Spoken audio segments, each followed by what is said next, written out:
sidang majelis, hadirin dan saudara-saudara sebangsa dan setanah air yang saya hormati. Di awal pidato ini, kami mengajak kepada segenap bangsa Indonesia untuk bersyukur kepada Allah, Tuhan Yang Maha Esa, atas segala karunia, keberkahan dan kenikmatan yang telah diberikan kepada kita bangsa Indonesia, terutama nikmat kemerdekaan.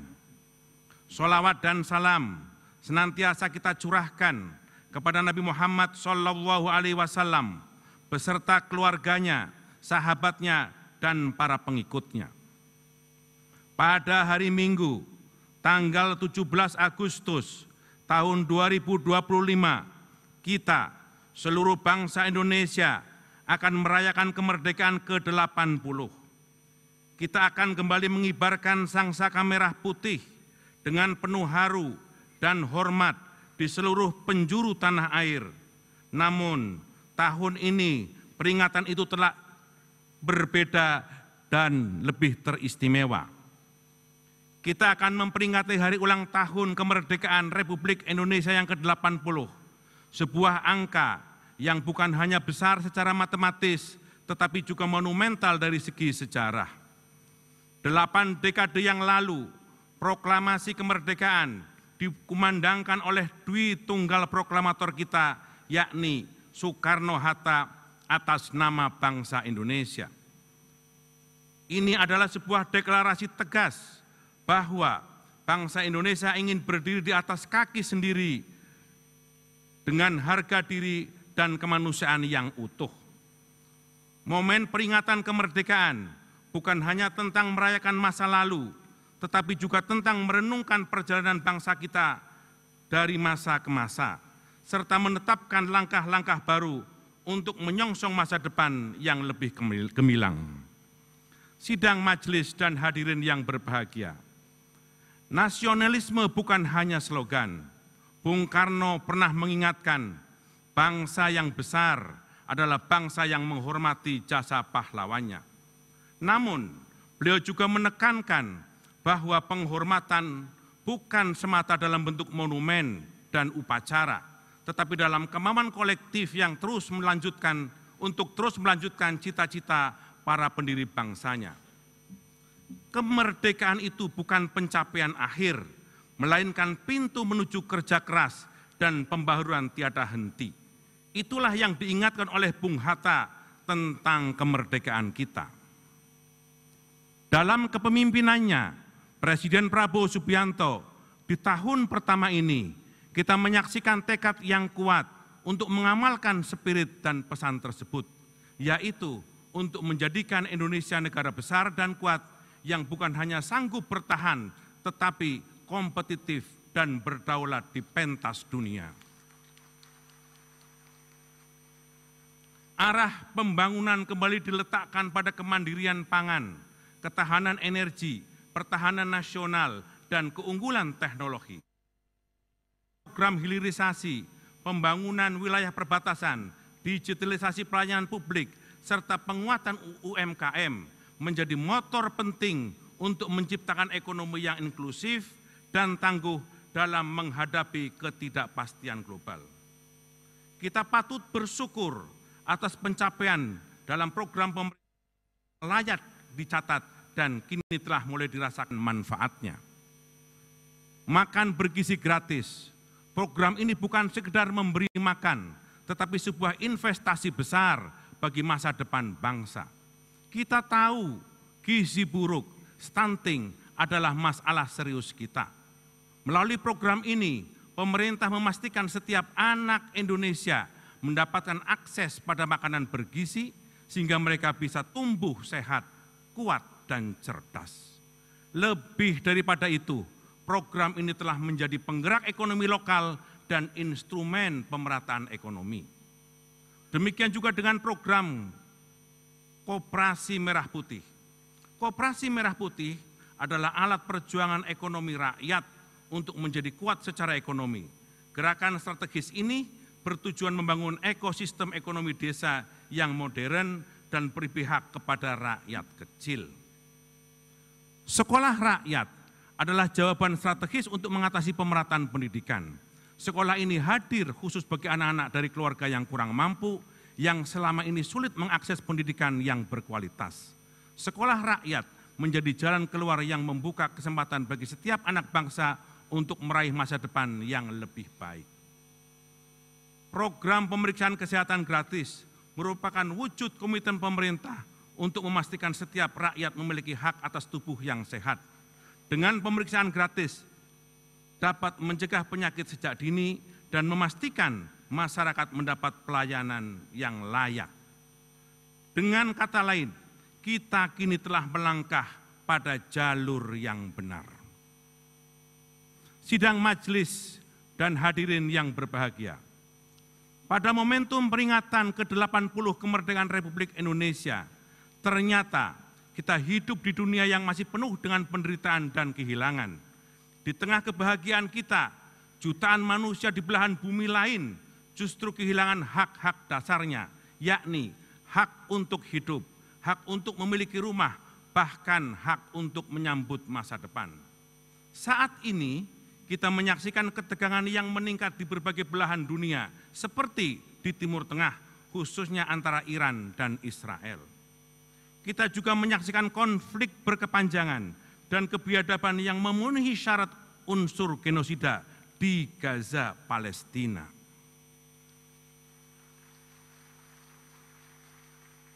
Hampir 100.000 nyawa melayang, mayoritas mereka adalah perempuan dan anak-anak, dan rumah sakit serta sekolah hancur menyisakan puing-puing keputusasaan. Politik luar negeri Indonesia harus tetap berpihak pada perjuangan kemanusiaan, termasuk dukungan tegas yang konsisten kepada kemerdekaan bangsa Palestina.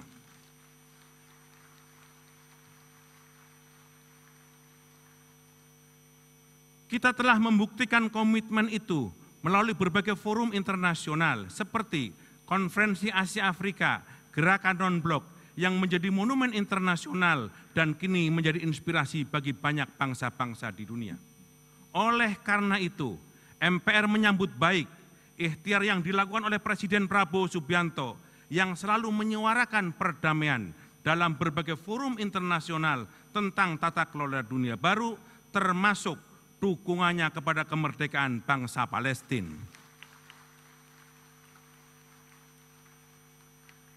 Sebagai negara yang berpengaruh di ASEAN, kita mendorong untuk menjadikan kawasan ini menjadi kawasan yang damai dan saling menghormati kedaulatan bangsa dan negara-negara anggotanya. Kita meyakini bahwa dialog dan diplomasi adalah cara terbaik untuk membina hubungan di ASEAN, termasuk untuk menyelesaikan konflik Kamboja dan Thailand. Indonesia tidak hanya lahir untuk dirinya sendiri, tetapi juga sebagai inspirasi bagi bangsa lain yang memperjuangkan kemerdekaan dan martabat kemanusiaan.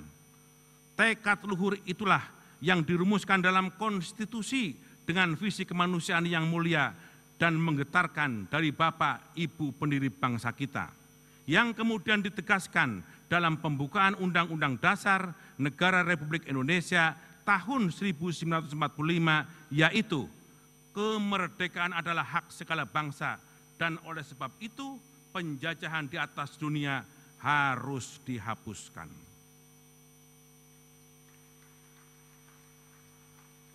Sidang majelis dan hadirin yang berbahagia, Badan Pengkajian MPR dengan didukung oleh Komisi Kajian Ketatanegaraan telah menyelesaikan rumusan pokok-pokok haluan negara atau PPHN. Maka pada tanggal 6 Agustus tahun 2025, dalam rapat gabungan yang dihadiri oleh pimpinan fraksi dan kelompok DPD, Badan Pengkajian MPR telah menyampaikan hasil rumusan awal PPHN. Terkait dengan hal tersebut, kami mengajak kepada segenap lembaga-lembaga negara, akademisi, tokoh-tokoh masyarakat, organisasi kemasyarakatan, dan seluruh lapisan masyarakat Indonesia untuk menyampaikan pandangan dan pendapat untuk memberikan masukan terkait dengan konsep PPHN tersebut. Sidang majelis dan hadirin yang berbahagia, peringatan kemerdekaan bukan sekedar seremoni, Peringatan ini menjadi ruang refleksi dan evaluasi moral dan konstitusional. MPR mengajak semua elemen bangsa untuk mendukukan kembali komitmennya terhadap agenda pemberantasan korupsi. Hilux Rangga Rocket Chicken. Wow, ini keren banget sih. Ada ayam, ada warmer, tangga juga bisa masuk, pokoknya ringkes deh Mas.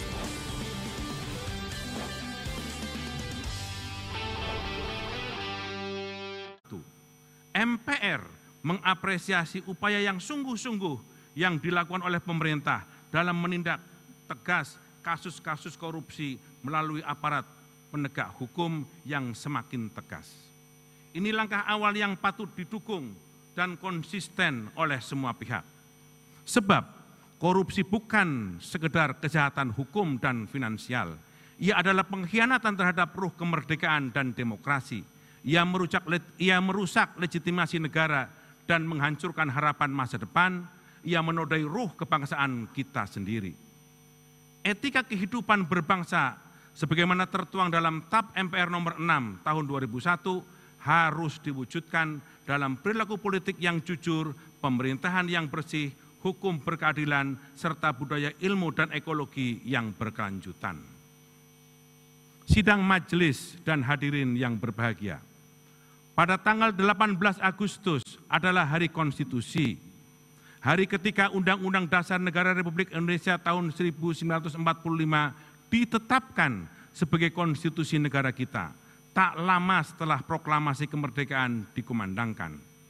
Peringatan ini adalah saat yang tepat untuk menghayati bahwa konstitusi kita bukanlah sekedar dokumen hukum, melainkan konstitusi yang hidup dan memastikan kita tetap bersatu sebagai satu bangsa yang utuh. Sebagai konstitusi yang hidup, Undang-Undang Dasar kita harus terus dikaji supaya ia tetap relevan sepanjang zaman. Sidang majelis dan hadirin yang berbahagia. Indonesia adalah negara dan bangsa yang kaya, namun sebuah bangsa yang besar tidak akan membiarkan kekayaan itu hanya dinikmati oleh segelintir orang. Di bawah kepemimpinan Presiden Prabowo Subianto, aktualisasi pelaksanaan pasal 33 Undang-Undang Dasar Negara Republik Indonesia tahun 1945 bukan sekedar janji, tetapi sebuah komitmen untuk kembali kepada ruh konstitusi dengan memprioritaskan kemandirian ekonomi dan pengelolaan sumber daya alam untuk kepentingan nasional. Pemerintah berupaya mewujudkan apa yang diamanatkan oleh pasal 33 tersebut. Inilah mengapa para pendiri bangsa kita merumuskan sebuah pasal yang luar biasa visioner, yaitu pasal 33 Undang-Undang Dasar 1945. Sidang majelis dan hadirin yang berbahagia, MPR saat ini memiliki 3 peran utama, yaitu sebagai rumah kebangsaan, pengawal konstitusi, dan penjaga kedaulatan rakyat. Sebagai rumah kebangsaan, MPR adalah wadah bagi seluruh elemen bangsa untuk berkumpul, berdialog, dan menyuarakan aspirasi. Disinilah berbagai perbedaan disatukan dan titik temu ditemukan demi kepentingan bersama. Selanjutnya, sebagai pengawal konstitusi, MPR berfungsi menjaga dan memastikan nilai-nilai konstitusional terus hidup serta diterapkan dalam setiap aspek kehidupan berbangsa dan bernegara.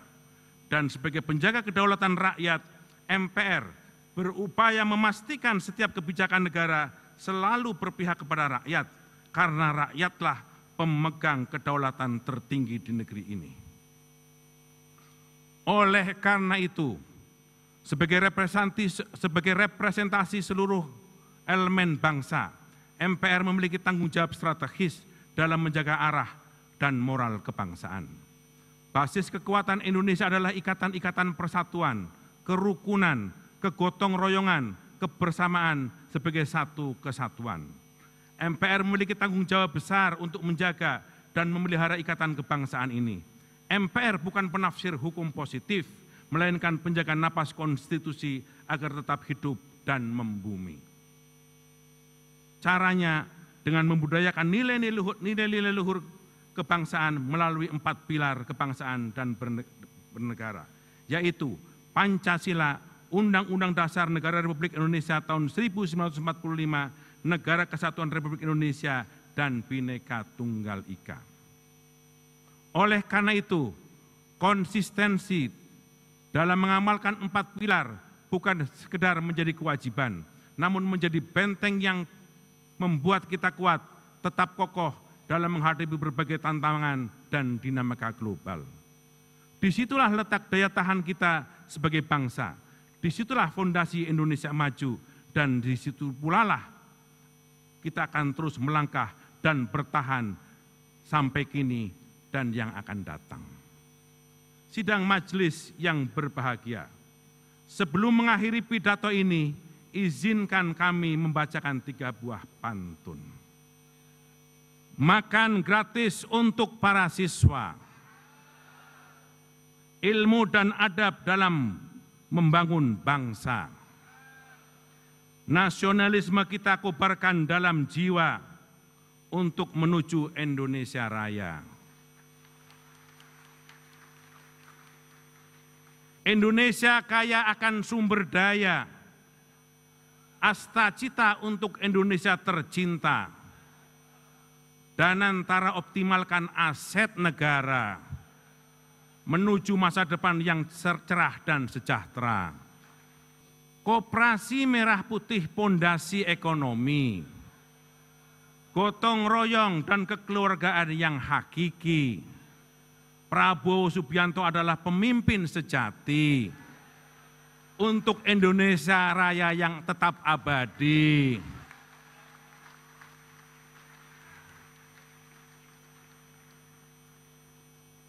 Dirgahayu Negara Kesatuan Republik Indonesia ke-80, bersatu berdaulat, rakyat sejahtera, Indonesia maju, merdeka! Merdeka! Merdeka!